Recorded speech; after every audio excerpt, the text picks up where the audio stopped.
Bonjour à tous et bienvenue à Catch Club. On se retrouve pour la review du Royal Rumble 2021, le premier Royal Rumble sans public.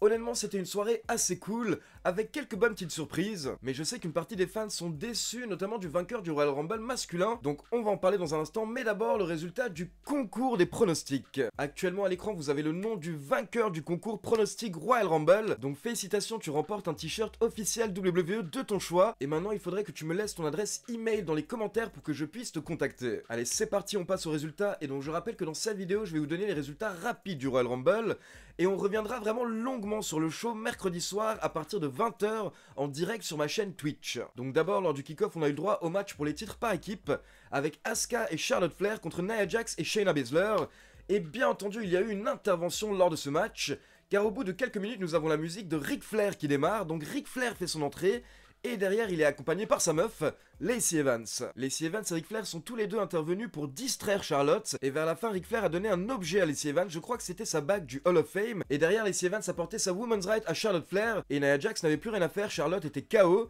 donc Jax a simplement porté une descente de la cuisse, puis elle a effectué le tombé pour la victoire. Donc Nia Jax et Shayna Baszler, nouvelle championne par équipe, elles récupèrent, on va dire, leur titre par équipe, et clairement maintenant Charlotte Flair va totalement se concentrer sur Lacey Evans. Par contre, on se demande quelle va être la suite pour Asuka, Asuka qui est championne de Raw, mais qui est un petit peu passée au second plan ces dernières semaines. On passe ensuite à la carte principale et on démarre avec le match pour le titre WWE, Drew McIntyre contre Goldberg. Et je rappelle au passage que hier j'ai sorti une vidéo news avec les critiques de Goldberg contre la nouvelle génération, et derrière les réponses de Drew McIntyre et Roman Reigns. Donc n'hésitez pas à la checker, je vous laisse le lien dans la description. Goldberg fait son entrée suivie par l'entrée du champion de la fédération, Drew McIntyre.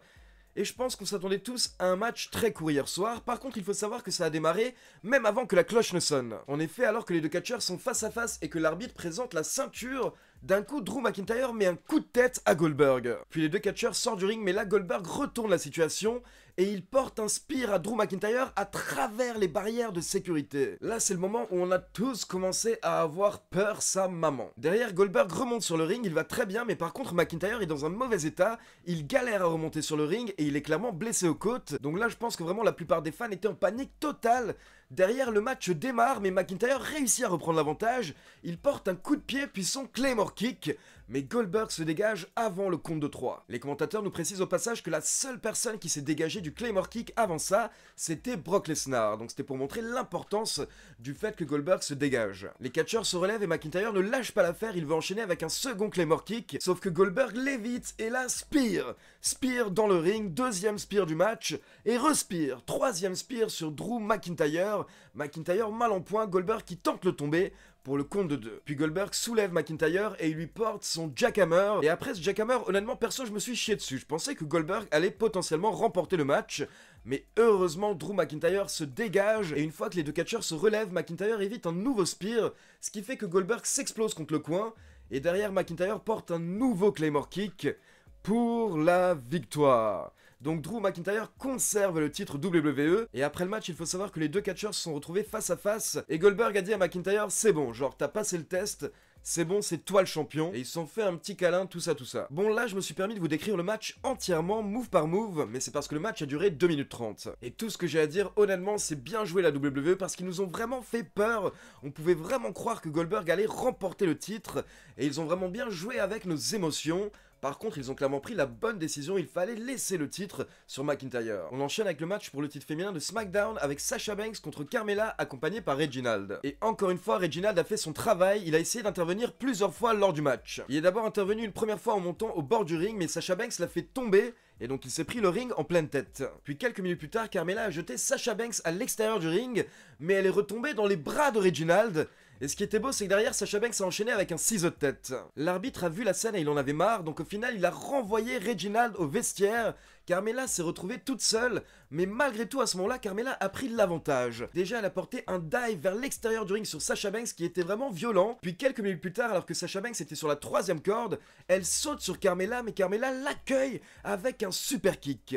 Puis elle enchaîne avec un deuxième super kick, mais Sasha Banks se dégage avant le compte de 3. Et là, un petit peu de nulle part, alors que Sasha Banks est en train de souffrir, elle a réussi à tirer Carmella au sol pour lui porter le bank statement pour la victoire. Donc pareil, concernant ce match, je pense que ça aurait été trop tôt pour retirer le titre à Sasha Banks, elle qui est justement connue pour perdre son titre habituellement assez rapidement. Là c'est bien car la WWE lui laisse le temps un petit peu de kiffer, on va dire, et de s'établir en tant que championne. Derrière, on a eu le droit à la petite prestation de Bad Bunny qui a interprété son titre Booker T. On enchaîne ensuite avec le Royal Rumble match féminin qui démarre avec Bayley et Naomi. Puis la troisième participante à faire son entrée est Bianca Belair. Donc quelques informations par rapport à ce match. D'abord, il faut savoir qu'on a eu le droit à plusieurs catcheuses de NXT. On avait par exemple Dakota Kai, Rhea Ripley, Santana Garrett et Shotzi Blackheart. À côté de ça, on a eu le droit à plusieurs retours d'anciennes catcheuses, certaines qu'on n'avait pas vues depuis plus de 10 ans, notamment la diva Jillian Hall et l'ancienne championne Victoria. Nous avons également Tori Wilson qui a fait son entrée en numéro 17. Et pour Tori Wilson, c'est pas une énorme surprise, car elle avait également participé au Royal Rumble 2018.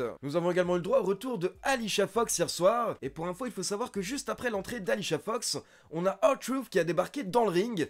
Bien entendu, il était poursuivi par plusieurs catcheurs.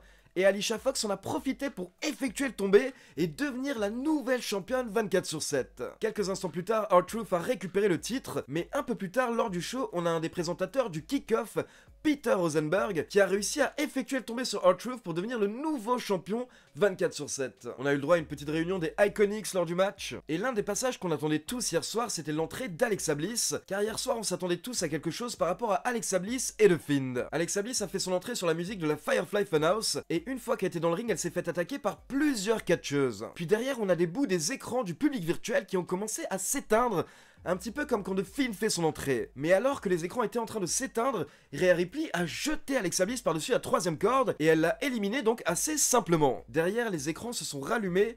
Et au final, les commentateurs ont expliqué qu'apparemment Alexa Bliss n'a pas pu terminer sa transformation, sa métamorphose. Pendant le match, il faut savoir que Becky Lynch a teasé les fans sur les réseaux en postant une photo du rideau qui mène à l'entrée du Royal Rumble. Mais au final, sachez qu'il n'y a pas eu d'énormes retours surprises hier soir au niveau du Royal Rumble féminin, donc pas de Becky Lynch et pas de Ronda Rousey. Les 4 dernières catcheuses dans le ring étaient Natalya, Charlotte Flair, Rhea Ripley et Bianca Belair. Mais rapidement, Natalya et Charlotte Flair ont été éliminées, donc on se retrouve avec Bianca Belair contre Rhea Ripley en finale du Royal Rumble. Et ça, c'était une belle image de voir que la WWE a misé sur la jeunesse hier soir lors du Royal Rumble féminin. Les deux catcheuses se sont battues pendant quelques minutes. Rhea Ripley a essayé de porter son Riptide, mais Bianca Belair l'a évité, puis elle a essayé de porter son KOD. Elle n'a pas réussi, mais derrière elle porte une clothesline à Rhea Ripley pour la faire passer par-dessus la troisième corde.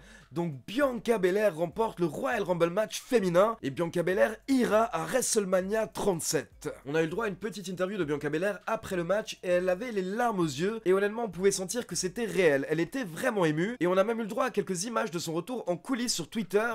Et pour info, il faut savoir que Bianca Belair a reçu une standing ovation et Biggie a effectué un tweet en disant que tout le monde aime Bianca Belair et que c'était clairement mérité. Alors personnellement, j'avoue que je suis très content pour Bianca Belair.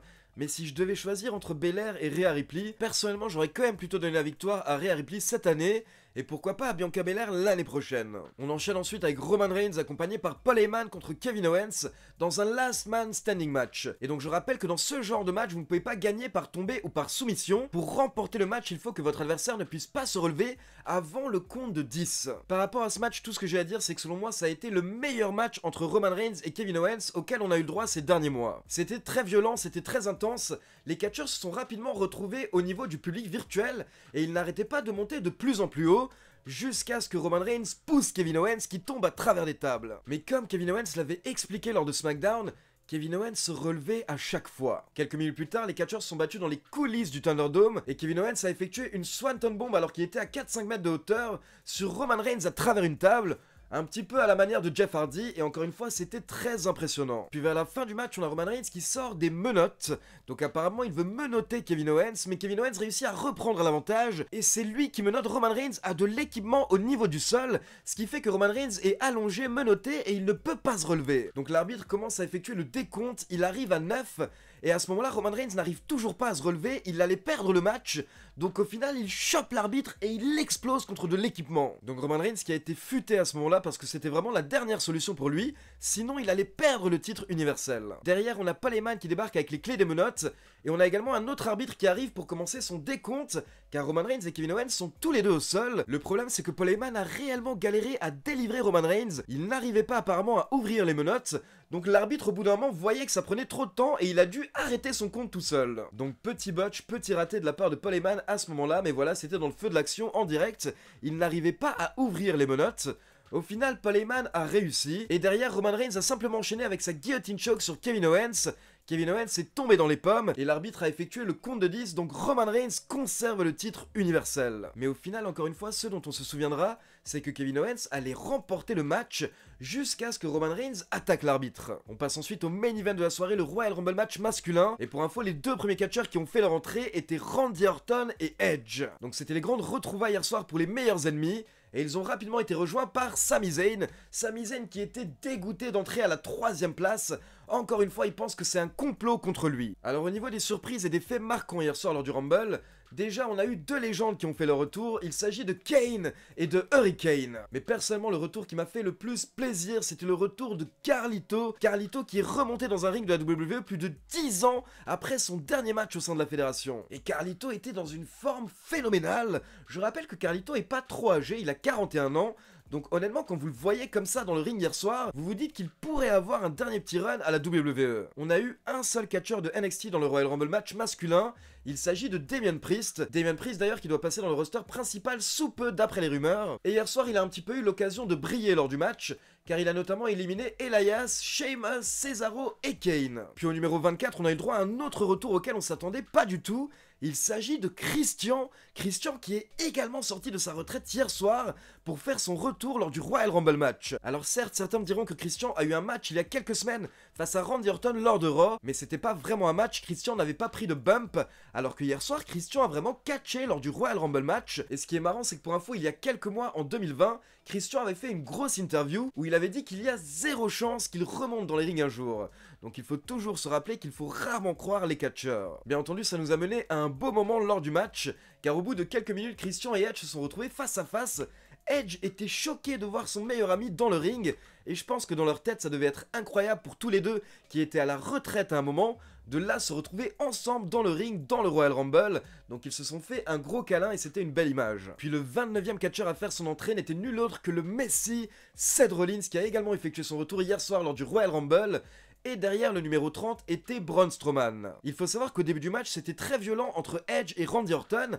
À un moment, Edge a même attaqué Randy Orton avec une chaise plusieurs fois, ce qui fait que Randy Orton avait l'air blessé à la jambe, et donc lors du match, il a été ramené en coulisses par les arbitres et les médecins. Et derrière, Randy Orton n'est jamais revenu, donc on s'est retrouvé au final avec Seth Rollins, Braun Strowman, Edge et Christian. Alors que Edge et Christian essayaient d'éliminer Strowman, Seth Rollins a réussi à éliminer Christian et Strowman en même temps. Donc on se retrouve au final avec Edge et Seth Rollins. Rollins essaie de porter son stomp, mais Edge l'évite et il élimine Seth Rollins. Donc on pense que Edge a gagné, mais non. Edge se retourne et Randy Orton lui porte le RKO. Randy Orton est de retour et Randy Orton n'est clairement pas blessé à la jambe, c'était un plan. Donc Orton n'a plus qu'à relever Edge. Il essaye de le jeter par-dessus la 3ème corde, mais au dernier moment avec ses dernières forces, Edge retourne la situation et Edge fait passer Randy Orton par-dessus la 3ème corde pour la victoire. Donc un an après son retour, suite à 9 ans passés à la retraite, Edge remporte le Royal Rumble match. Edge va pouvoir essayer de récupérer son rêve et récupérer le titre de champion à WrestleMania 37. J'aimerais simplement dire que je comprends la WWE car c'est une belle histoire. Il faut savoir que Edge a une énorme fanbase, Edge a énormément de fans et tous ces fans n'ont jamais accepté la première retraite de Edge et le fait qu'ils doivent rendre le titre sans jamais l'avoir perdu. Donc qui sait, peut-être que cette année, en 2021, on va à nouveau avoir Edge champion.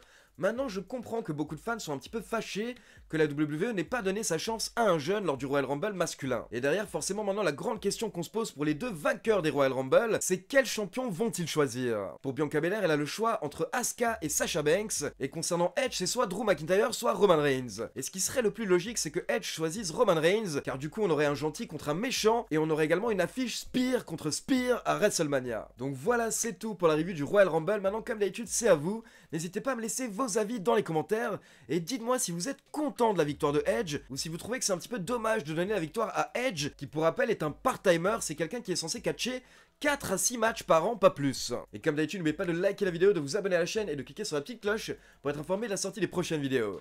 Ciao tout le monde!